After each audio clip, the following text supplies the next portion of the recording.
दोस्तों, इस दुनिया में कई ऐसी जगहें हैं जो अपने अंदर इतने राज छिपाए हुए हैं कि जो भी उन जगहों के बारे में सुनता है या फिर वहां जाता है तो वो विश्वास ही नहीं कर पाता कि ऐसा भी हो सकता है। वैसे अगर मैं आपसे कहूं कि एक ऐसा पर्वत है जहां जाने के बाद आपकी उम्र तेजी से बढ़ने लगेगी तो शायद आप इसे सुनकर यकीन ना करें। लेकिन दोस्तों, ऐसा एक पर्वत वाकई में मौजूद है। हम बात कर रहे हैं कैलाश पर्वत की। जी हाँ, यही वो पर्वत है जिसके गर्भगृह में छिपा हुआ है रहस्यों का भंडार, जहां अभी तक कोई भी इंसानी ताकत नहीं पहुंच पाई है। वैसे ये तो उस पर्वत के रहस्य की सिर्फ एक झलक थी। आज हम आपको इस वीडियो के जरिए कैलाश मानसरोवर की ऐसी बहुत सी रहस्यमयी बातें बताने जा रहे हैं। तो और देर न करते हुए शुरू करते हैं ये इंटरेस्टिंग वीडियो। नमस्कार दोस्तों और स्वागत है आपका। ये तो उस पर्वत के रहस्य की सिर्फ एक झलक थी। आज हम आपको इस वीडियो के जरिए कैलाश मानसरोवर की ऐसी बहुत सी रहस्यमयी बातें बताने जा रहे हैं। तो और देर न करते हुए शुरू करते हैं ये इंटरेस्टिंग वीडियो। नमस्कार दोस्तों और स्वागत है आपका द मिस्टिकल लैंड पर एक बार फिर। कैलाश पर्वत की ऊंचाई 6600 मीटर से भी अधिक है, जो दुनिया के सबसे ऊंचे पर्वत माउंट एवरेस्ट से लगभग 2200 मीटर कम है। ये हिमालय के उत्तरी क्षेत्र में तिब्बत में स्थित है। क्योंकि तिब्बत फिलहाल चीन के अधीन है, अतः कैलाश पर्वत चीन में आता है। हिंदू पौराणिक मान्यताओं के अनुसार भगवान शिव का वास इसी पर्वत पर है। यहीं से महाविष्णु के कर कमलों से निकलकर गंगा कैलाश पर्वत की चोटी पर गिरती है, जहां प्रभु शिव उन्हें अपनी जटाओं में भर धरती में निर्मल धारा के रूप में प्रवाहित करते हैं। मान्यता तो यह तक है कि कैलाश पर्वत के ऊपर स्वर्ग और नीचे मृत्यु लोक है। सिर्फ हिंदू धर्म ही नहीं बल्कि बौद्ध और जैन धर्म के अनुयायी भी इसको अपना पवित्र पर्वत मानते हैं। जबकि तिब्बती बौद्धों का मानना है कि परम आनंद के प्रतीक बुद्ध डैमचौक कैलाश पर्वत के अधिष्ठाता देव हैं। जैन धर्म के अनुयायी कैलाश पर्वत को अष्टापद कहते हैं। उनका मानना है कि प्रथम तीर्थंकर ऋषभ देव ने यही निर्वाण को प्राप्त किया था। दोस्तों, ये तो हुई धार्मिक मान्यताओं की बात। अब आइए बात करते हैं इस स्थान के रहस्यों के बारे में, जिनकी पूरी दुनिया में चर्चा होती है और जिसको उजागर करने के लिए कई देश के वैज्ञानिक दिन रात एक किए हुए हैं, पर अभी तक कोई भी एक ठोस निष्कर्ष पर नहीं पहुंच पाया है। अलौकिक शक्तियों का वास। दोस्तों, ये एक ऐसा केंद्र है जिसे एक्सिस मुंडी कहा जाता है।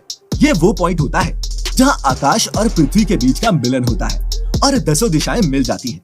रशिया के वैज्ञानिकों का दावा है कि एक्सिस मुंडी वह जगह होती है जहां अलौकिक शक्तियों का प्रवाह होता है और आप उन शक्तियों के साथ खुद को कनेक्ट कर सकते हैं। इन्हीं शक्तियों के बारे में रशिया के वैज्ञानिकों ने जब यहाँ के मंदिरों के कुछ धर्म गुरुओं से एक लंबी चर्चा की, तब ये बात सामने निकल कर आई कि कैलाश पर्वत के चारों ओर कोई अलौकिक शक्ति है, जिसमें आज भी तपस्वी लोग आध्यात्मिक गुरुओं के साथ टेलीपैथी के जरिए संपर्क करते हैं। वो कौन सी शक्ति है और यह कैसे विद्यमान है, ये अपने आप में ही एक बहुत बड़ा रहस्य है।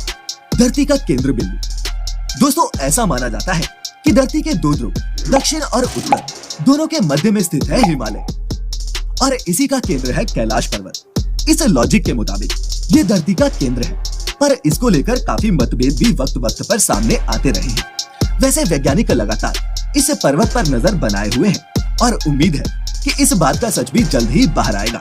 आज तक अजय है कैलाश पर्वत। सबसे बड़ा रहस्य तो ये है दोस्तों कि आखिर आज तक कोई भी इंसान इस पर्वत की चोटी पर क्यों नहीं चढ़ पाया, जबकि दुनिया की सबसे ऊंची पर्वत चोटी यानी कि माउंट एवरेस्ट की चोटी पर पहुंचने वालों की संख्या बहुत बड़ी है। हालांकि साल 1980 में चीन की सरकार ने यहाँ चढ़ने की कोशिश पर ही रोक लगा दी थी। ऐसा मानना है कि जो भी यहाँ चढ़ने की कोशिश करता है वो दिशाहीन हो जाता है, साथ ही उसकी उम्र भी बढ़ने लगती है। जी हाँ दोस्तों, और कई किस्से तो ऐसे भी सुनने को मिलते हैं कि 19वीं और 20वीं सदी की शुरुआत में कुछ पर्वतारोहियों ने इस पर चढ़ने की कोशिश की थी और वे गायब हो गए। कैलाश पर चढ़ने की आखिरी कोशिश लगभग 18 साल पहले यानी कि साल 2001 में की गई थी, जब चीन ने स्पेन की एक टीम को कैलाश पर्वत पर चढ़ने की अनुमति दी थी। पर दोस्तों, अब कैलाश पर्वत के शिखर की चढ़ाई पर पूरी तरह से बैन लगा दिया गया है। लेकिन कहा जाता है कि 11वीं सदी में एक तिब्बती बौद्ध योगी मिलारेपा ने इस पर चढ़ाई की थी। रशिया के वैज्ञानिकों की एक रिपोर्ट यूएन स्पेशल मैगजीन के 2004 के जनवरी अंक में प्रकाशित हुई थी। हालांकि मिलारेपा ने खुद इसके बारे में कुछ भी नहीं लिखा है, इसीलिए ये भी एक रहस्य बना हुआ है। दो झीलों का रहस्य। पहला, मानसरोवर, जो दुनिया के शुद्ध पानी की उच्चतम झीलों में से एक है और जिसका आकार सूर्य के समान है। दूसरा है राक्षस ताल, जो दुनिया की खारे पानी की उच्चतम झीलों में से एक है और जिसका आकार चंद्र के समान है। ये दोनों ही झीलें सौर और चंद्र बल को प्रदर्शित करती हैं, जिसका संबंध नेगेटिव और पॉजिटिव एनर्जी से लगाया जाता है। इन झीलों की खूबसूरती और बनावट आपको अचंभित कर देगी। जब दक्षिण से इस नजारे को देखते हैं तो एक स्वास्तिक चिन्ह वास्तव में देखा जा सकता है। इस जगह को लेकर काफी सारी धार्मिक मान्यताएं हैं। खासकर हिंदू धर्म ग्रंथों में कई बार इस जगह का उल्लेख मिलता है। प्रमुख नदियों का उद्गम इसी स्थान से क्यों? कैलाश पर्वत की 4 अलग अलग दिशाओं से 4 अलग अलग नदियों का उद्गम हुआ है। ब्रह्मपुत्र, सिंधु, सतलुज व करनाली, इन नदियों से ही गंगा, सरस्वती सहित चीन और भारत की दूसरी नदियां भी निकली हैं। कैलाश की चारों दिशाओं की आकृति अलग अलग जानवरों के मुख के समान दिखाई पड़ती है, जिसमें से इन नदियों का उद्गम होता है। पूर्व में अश्वमुख है, पश्चिम में हाथी का मुख, उत्तर में शेर का मुख और दक्षिण में मोर का मुख है। ऐसी आकृतियां देखकर कोई भी अचरज में पड़ सकता है, क्योंकि इनकी बनावट देखकर तो बड़े बड़े वैज्ञानिक भी कुछ देर के लिए सोच में पड़ जाते हैं। हिम मानव की मौजूदगी। दोस्तों, हिम मानव या फिर यति का नाम तो आप सबने सुना होगा। कहते हैं कैलाश पर्वत पर इनकी मौजूदगी है। वैसे ये सिर्फ हम नहीं कह रहे, बल्कि दुनिया के 25 से ज्यादा वैज्ञानिकों ने ये दावा किया है कि इस जगह हिम मानव की मौजूदगी है। और इनके इन दावों के पीछे की वजह है बर्फ पर मिले कुछ अजीबोगरीब पैरों के निशान, जो किसी साधारण इंसान के नहीं लगते, न ही किसी बड़े जानवर के हैं। ऐसे में हिम मानव के मौजूद होने की शंका बढ़ जाती है। हालांकि इसका कोई पुख्ता सबूत अभी तक नहीं मिला है। अगर इन दावों को सच मान लिया जाए तो सवाल ये उठता है कि हिम मानव ने इसी जगह को क्यों चुना? अजीब सी आवाज का सुनाई देना। दोस्तों, यहाँ एक जो सबसे हैरान करने वाली बात है वो ये है कि जब आप कैलाश मानसरोवर या फिर मानसरोवर झील वाले इलाके में होंगे तो आपको लगातार एक आवाज सुनाई देती रहेगी। जब आप बहुत गौर से इस आवाज को सुनेंगे तो किसी को ये डमरू और किसी को ओम की ध्वनि जैसी लगती है। वैज्ञानिकों की माने तो ये आवाज धीरे धीरे बर्फ के पिघलने की भी हो सकती है, या तो प्रकाश और ध्वनि के मिलन के कारण भी ओम जैसी कोई आवाज निकलती हो, इसकी भी संभावना है। अब इसका सच क्या है ये तो एक लंबी रिसर्च के बाद ही पता लग सकता है, लेकिन लगातार आवाज का आना इस जगह के रहस्य को और भी गहरा कर देता है। 7 रंगों की लाइट का चमकना। दोस्तों, इस अद्भुत जगह के लिए एक बेहद चौंकाने वाला दावा ये भी है कि यहाँ स्थित पर्वत पर 7 तरह की लाइटें आसमान में चमकती देखी गई है। नासा के वैज्ञानिकों का मत है कि हो सकता है चुंबकीय बल के कारण ऐसा होता हो। मतलब कि जब चुंबकीय बल आसमान से मिलता हो तो ऐसी लाइटों का निर्माण हो सकता है। वैसे इस अजीब रंग की लाइट को लेकर और भी कई दावे सामने आए हैं, जिसमें से कुछ धार्मिकता से भी जुड़े हैं। पर लाइटों का इस तरह से चमकना वाकई किसी को भी हैरत में डाल सकता है। तो क्या आपने कभी इन रहस्यमयी लाइटों के बारे में कुछ पढ़ा या सुना है?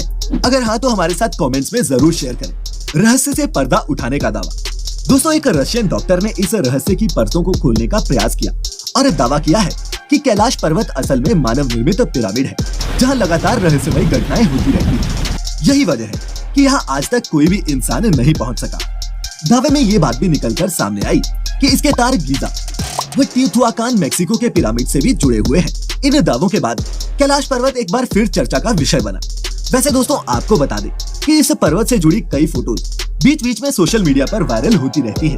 कैलाश पर चढ़ते ही बढ़ने लगती है उम्र। रूसी डॉक्टर एर्नेस्ट मुल्दाशिफ ने अपने एक दस्तावेज में इस बात का उल्लेख किया है कि उन्हें एक बार साइबेरियाई पर्वतारोही ने बताया था कि कैसे कुछ पर्वतारोही कैलाश पर्वत पर एक निश्चित बिंदु तक पहुंचे थे, जिसके बाद वो बहुत तेजी से बूढ़े होने लगे और एक ही साल के बाद बुढ़ापे की वजह से उनकी मृत्यु हो गई। प्रसिद्ध रूसी चित्रकार निकोलाई रेरिक को यह विश्वास था कि कैलाश के आसपास के इलाके में शंबाला नाम का एक रहस्यमयी राज्य है।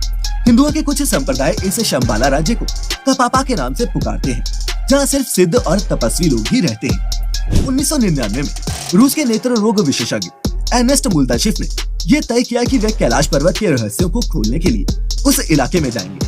उनकी पर्वतारोहण टीम में भूविज्ञान व भौतिकी के विशेषज्ञ और इतिहासकार शामिल थे। इस दल के सदस्यों ने कई तिब्बती लामाओं से मुलाकात की, पवित्र कैलाश पर्वत के आसपास कई महीने बिताए। बाद में मुल्दाशिफ ने एक किताब लिखी, where do we come from. इस किताब में कैलाश यात्रा से जुड़े कई किस्सों का जिक्र है। अपने एक लेख में उन्होंने लिखा, तिब्बती ग्रंथों के मुताबिक शंबाला एक आध्यात्मिक देश है जो कैलाश पर्वत के उत्तर पश्चिम में स्थित है। वैज्ञानिक दृष्टिकोण से इस विषय पर चर्चा करना मेरे लिए मुश्किल है, लेकिन मैं पूरी सकारात्मकता से ये कह सकता हूँ कि कैलाश पर्वत का इलाका सीधे सीधे पृथ्वी के जीवन से जुड़ा हुआ है। जब हमने सिद्धों और तपस्वियों के राज्य तथा पिरामिड और पत्थरों के दर्पण को मिलाकर एक प्लानिंग के तहत एक मैप बनाया, तो हमें ये देखकर बेहद हैरानी हुई कि वो नक्शा हूबहू डीएनए के अणु की स्थानिक संरचना का नक्शा था। दोस्तों, कैलाश पर्वत को लेकर आज भी दावों का सिलसिला जारी है। कई देश के साइंटिस्ट इन दावों की सच्चाई जानने के लिए लगातार ट्राई करते रहते हैं और आने वाले वक्त में कुछ और चौंकाने वाले खुलासे हों तो इसकी कोई हैरानी नहीं होगी। तो देखा आपने कि कैलाश पर्वत के अंदर कितने रहस्य छिपे हुए हैं। उम्मीद करता हूँ दोस्तों कि आपको ये वीडियो पसंद आई होगी। इसे लाइक करने के साथ साथ अपने दोस्तों के साथ शेयर करना